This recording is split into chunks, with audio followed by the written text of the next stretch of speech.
Sabi po ng Pangulo sa mga congressman, sa mga involved sa palpak, ano sabi ng Pangulo?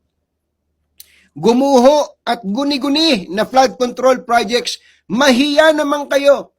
Mahiya naman kayo sa ating mga kababayan. Mahiya naman kayo sa mga kabahayang inanod. Mahiya naman kayo sa inyong mga anak. Sabi po ng Pangulo. Kung ready na ang Pangulo, Mr. President, take it away. Kamakailan lamang, nag-inspeksyon ako sa naging epekto ng habagat ng bagyong Krising, Dante at Emong. Kitang-kita ko na maraming proyekto para sa flood control ay palpak at gumuho. At yung iba, guni-guni lang. Huwag na po tayo magkunwari. Alam naman ng buong madla na nagkakarakit sa mga proyekto.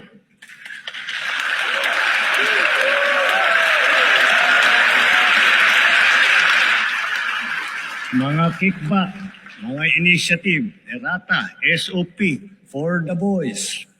Kaya sa mga nakikipagsabwatan upang kunin ang pondo ng bayan at nakawin ang kinabukasan ng ating mga mamamayan, mahiya naman kayo sa inyong kapwa Pilipino. Yun, tumayo si Toby Charco. Tumayo si Toby. Ay, iba, napilitan tumayo. Mahiya naman kayo sa mga kabahayan nating naanod o nalubog sa mga pagbaha. Mahiya naman kayo, lalo sa mga anak natin na magmamana sa mga utang na ginawa ninyo ang binulsa nyo lang ang pera.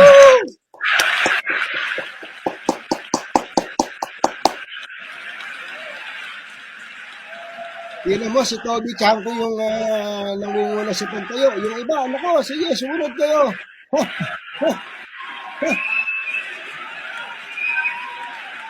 Ay, yung dalawa, tumayo din. Hindi na maulit.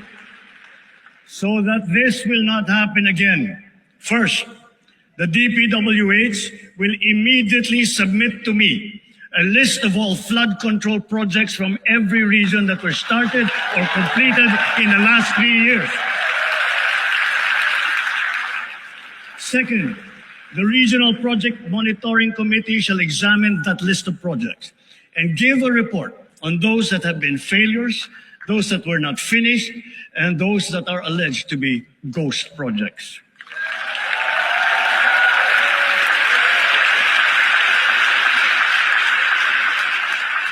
And third, we will publish this list.